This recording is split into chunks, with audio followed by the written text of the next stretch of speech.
It's not oil, it's not gold, it's something far more valuable. Hidden beneath the surface of trade deals, sanctions, and diplomatic smiles lies a silent war, one that could decide who rules the 21st century.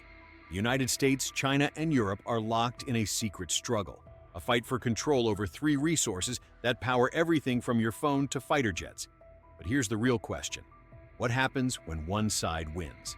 Because this isn't just about materials, it's about dominance, technological, economic, and military. And the world's balance of power is shifting faster than most realize. Let's uncover the three hidden resources behind this modern global war, and why the next superpower won't be decided by bombs or borders, but by who controls what's inside your devices. It begins with a resource so hidden, most people don't even know they use it every single day. Yet without it, your phone, your car, even your country's defense systems would go silent overnight. This is the quiet power China already holds, and it all starts with rare earth minerals. They power everything from fighter jets and wind turbines to smartphones and electric vehicles. Without them, the world as we know it stops. Yet here's the uncomfortable truth. China controls roughly 70% of global extraction and 90% of global processing. That means nearly every advanced technology, from America's F-35 jets to European wind farms, depends on China's industrial grip. Between 2020 and 2023, 70% of all rare earths imported by the US came from China. And even in 2024, that number still hovered around 77%. Europe isn't in a better position. It currently doesn't mine rare earths at all, though countries like Sweden, Norway, and Finland hold massive untapped reserves. Sweden's Kiruna area alone is believed to contain Europe's largest deposit. But potential doesn't equal control. China isn't just producing rare earths, it's weaponizing them. In 2010, Beijing proved it could shut off the tap when it temporarily cut exports to Japan during a diplomatic dispute, sending prices soaring overnight. That was the moment Washington realized that one country held a chokehold over technologies critical to its economy and military. Since then, the US has labeled rare earth dependency an existential vulnerability. Washington has reopened old mines, like Mountain Pass in California, and sought alliances with Australia and Canada. But even so, China still dominates the refining stage, the most strategic part of the process. Europe, meanwhile, has been quietly mapping its own deposits, but environmental concerns and high extraction costs have slowed progress. And here's where things get complicated. In 2024, 46% of Europe's rare earth imports still came from China, followed by Russia at 28% and Malaysia at nearly 20%. Which means that in a single geopolitical standoff, say over Taiwan or Ukraine, Europe could lose access to the very elements that power its green and digital industries. But here's the kicker. If China can cut off rare earths and cripple industries overnight, imagine what happens when the fight shifts to energy itself. Because controlling the materials that build technology is one thing, but controlling the resource that powers it, that's where the real war begins, with lithium. The world is shifting toward electric vehicles and renewable energy, and lithium is the essential ingredient in the batteries that make it possible. In 2025, the global lithium market is caught in a storm of geopolitics and supply crunches. China now processes over 65% of the world's lithium, and it's tightening its grip even further. This isn't by chance. It's part of a deliberate strategy, and it started years before most of the world even noticed.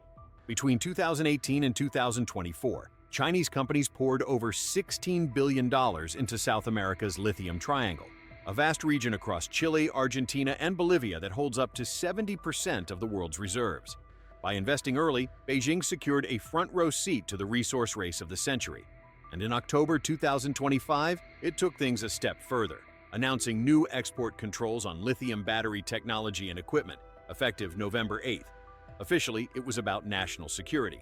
Unofficially, it was leverage, a warning shot in the global resource war. Meanwhile, Europe is scrambling to catch up. Plans for new mines could yield around 10,000 tons of lithium hydroxide annually, but high labor and energy costs make it tough to compete with China's industrial scale. The US is also trying to boost its domestic production, but right now, it contributes less than 1% of global supply. Most of America's lithium still comes from Chile and Argentina, leaving it vulnerable to the very same supply chains China now dominates. And while prices for lithium have fluctuated due to temporary oversupply, experts warn the market will tighten again by late 2025 or 2026 as EV demand accelerates. So even when production expands in countries like Australia, Chile, and China, which together make up over 80% of global output, the geopolitical race only intensifies. Because this fight isn't just about extracting lithium, it's about controlling the entire value chain, from mine to battery, from EV to grid. China already owns that chain. And when you control the batteries that power the future, you don't just control cars, you control momentum. The battle for lithium is about who fuels the future. But the next front? It's about who owns it. Because in a world run by algorithms and AI, power doesn't just come from energy, it comes from intelligence itself. And that's where the fight turns digital, with semiconductors. They are the brains behind everything, from your smartphone and your car to missiles and artificial intelligence. And in today's digital battlefield, they are the most valuable resource of all. The global semiconductor market is worth nearly $600 billion. But the fight over chips isn't about money. It's about control of the future. The US has spent decades leading chip innovation, but manufacturing? That's largely concentrated in Asia, with Taiwan's TSMC producing over 90% of the world's most advanced chips. That's why Washington sees the semiconductor race as an existential struggle, a new kind of Cold War fought not with nukes, but with nanometers. In recent years, the US has imposed strict export controls to limit China's access to cutting-edge chip technology, especially those used in AI and defense systems. The goal: slow China's progress, maintain its lead. But China isn't standing still. Under its Made in China 2025 initiative, it's pouring billions into domestic production, aiming to make 70% of its chips locally within the decade. Despite US export bans, Chinese firms have found workarounds. A recent investigation revealed that China's chip makers purchased nearly $40 billion worth of US and allied chip-making equipment, despite sanctions. It's an arms race of intellect and infrastructure, where both sides are pushing the limits of what's technologically possible. And Europe? It's desperately trying to catch up. The European Chips Act earmarked €43 billion to rebuild the continent's semiconductor capacity. In just the first half of 2025, European companies raised another €1.4 billion for R&D in areas like AI hardware and advanced photonics. The EU even plans to spend $40 billion on US-made AI chips to support its new computing centers. But beneath these investments lies dependence. In 2025, China remained the second-largest market for US semiconductor exports, worth nearly $9.8 billion. Both economies still rely on each other, even as they prepare for separation. The irony? The world's most advanced technology is built on the world's most fragile supply chain. One disruption, whether a trade war or a conflict over Taiwan, could send shockwaves through the global economy overnight. And here's the chilling part. Semiconductors aren't just tools, they're power. Whoever leads in chips leads in AI, military dominance, and surveillance technology. That's why the chip war isn't just about who builds the best processor. It's about who controls the future of intelligence itself. So step back for a moment.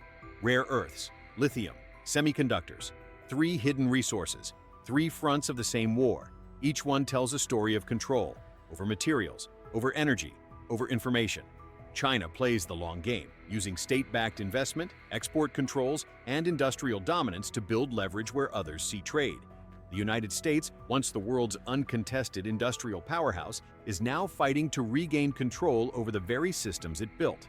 And Europe, caught between the two, is racing to stay relevant in a world where neutrality no longer exists. But maybe the most unsettling truth is this: these aren't separate battles, they're interconnected.